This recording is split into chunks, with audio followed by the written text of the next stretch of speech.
Hi everyone, welcome back to my channel. It is so good to have you here. So as you can tell from the title of the video, I'll be talking about transitioning from being a graduate to the workplace. If this is the first video you're seeing of me, I'll just give you a bit of context of who I am and why this video is being made. So I'm 27 years old, and back in December 2019 I started my graduate program at a bulge bracket investment bank. At that time I felt like I had no resources or anything to guide me on basically corporate etiquette and what to think about when I'm starting a new job from varsity. So I decided to start creating tools on this platform to help other people who may be starting their new jobs and just need, a second opinion or just some advice to guide them through this journey. Since then I've been working for a little over 3 years now, and I feel like I've gotten more experience and more advice and more things that I can share with you guys. So I'm creating this video on some tips and tricks and advice I would give to you if you are starting a new job soon and you are still a varsity student, or if you took a gap year and you're starting a new job soon.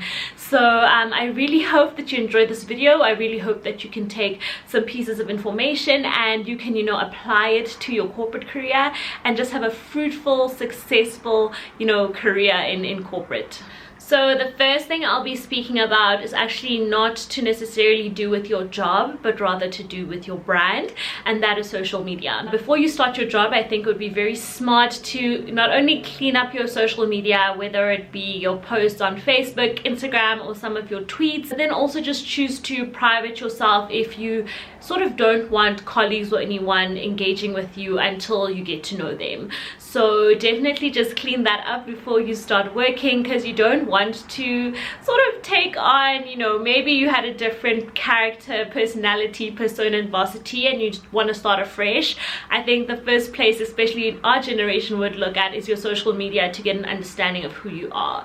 So even before you start your first day, I'll definitely say do a little bit of social media spring cleaning. Secondly, I would definitely say invest in your wardrobe and know what your job dress code is. So a lot of people are more relaxed and a lot of people are super corporate.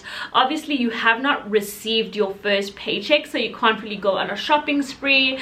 But I remember when I started working, luckily me and my mom are around the same size. I was able to just borrow some of her clothes just to get some outfits until I got my salary and I got dressed accordingly.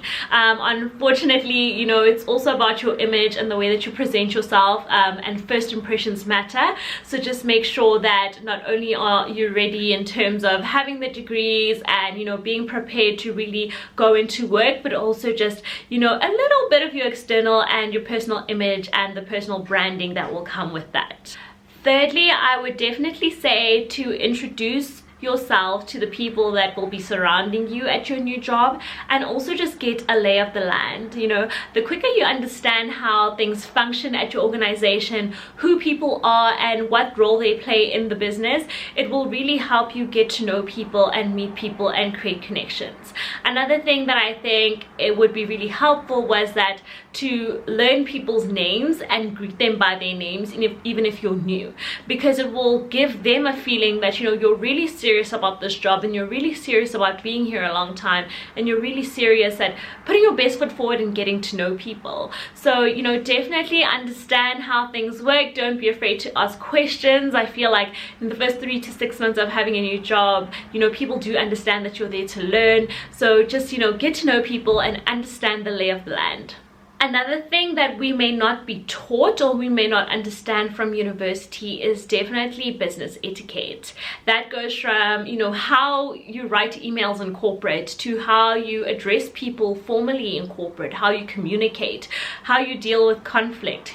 There are so many resources online. If I find any, I'll link some down below, but there are so many resources that just teach you how to write a formal email at work, how to speak on certain situations at work, how to report on things, and I think that's something that if we can just quickly learn or be able to grasp even before we enter our new jobs, it will really help us look professional and again help our personal branding and our image at work.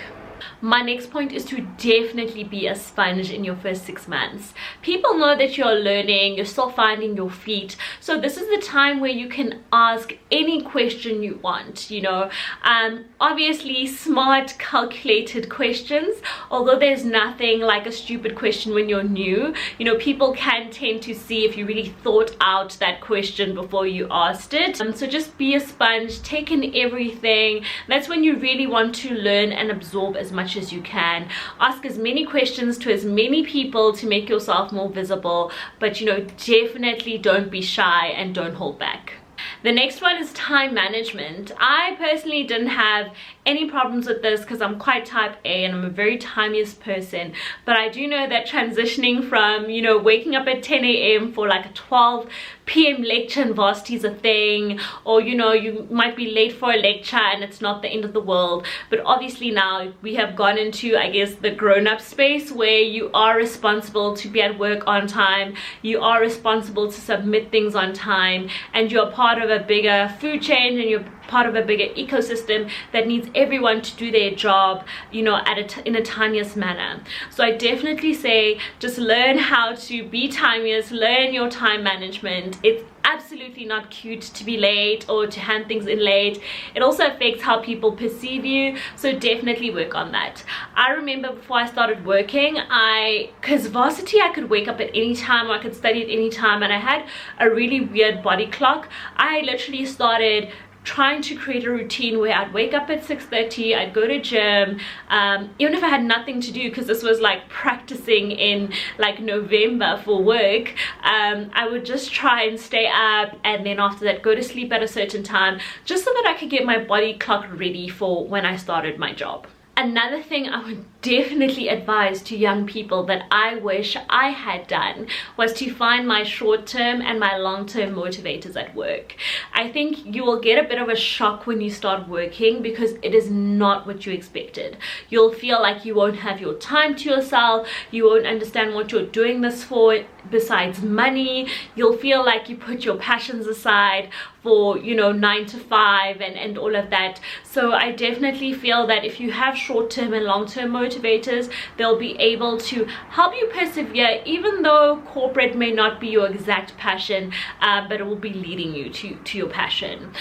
So just for example, a couple of my short-term and my like long-term motivators, especially when I started working in 2020. So my very short-term motivator was to get through the work week was, I can't wait to get to Saturday so I can film a YouTube video and post a YouTube video. So that was like my weekly like motivator, was just creating content, because my passion was in content creation and not necessarily investment banking, right? And then a little more longer of a short term would be like a holiday, you know, just working hard 1 quarter for 3 months, and you're like, you know what, I'm just gonna push the next 3 months so that I can just relax when I'm at the beach, I can relax when I'm at Cape Town. That's more of a short-term motivator.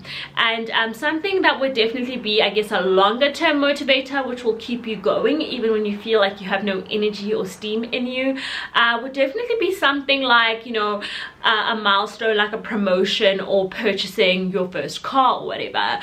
Those type of things will just keep you running, that okay, I'm working towards this huge thing and I'm gonna try and keep myself get motivated for this huge thing.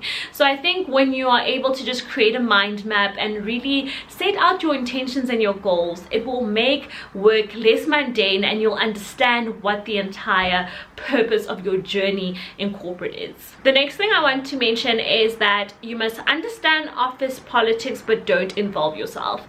You'll be quite new to the organization, so you can play a bit of naivety to keep yourself away from whatever drama or office politics may be underway.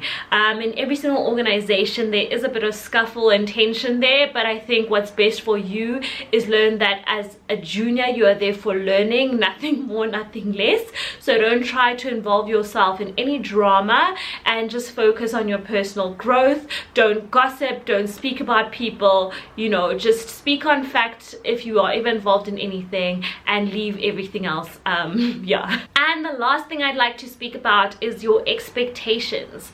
We need to speak about realistic expectations as a junior as you enter the workplace.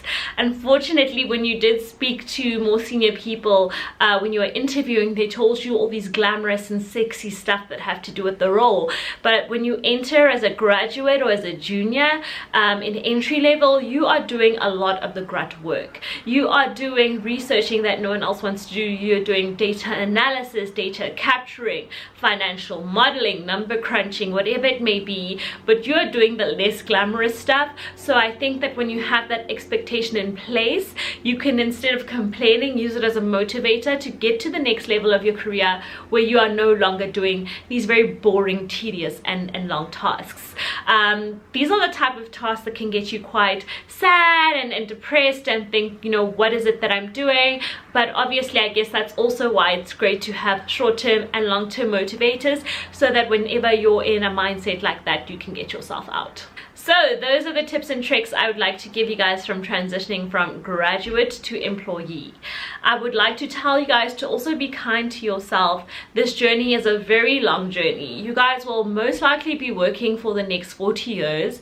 So just enjoy every moment. Don't rush anything. There's this rat race we tend to get into once we start working and chasing all these things and thinking that everything's a competition. Just take everything one step at a time, and everything will work out as it's meant to work out. Just be good to yourself, just have true intentions and work hard, and everything will happen as it's meant to be. Thank you for watching my video, and if you guys have any other videos that you would like, please comment down below and I will try my best to make it happen for you. Bye guys.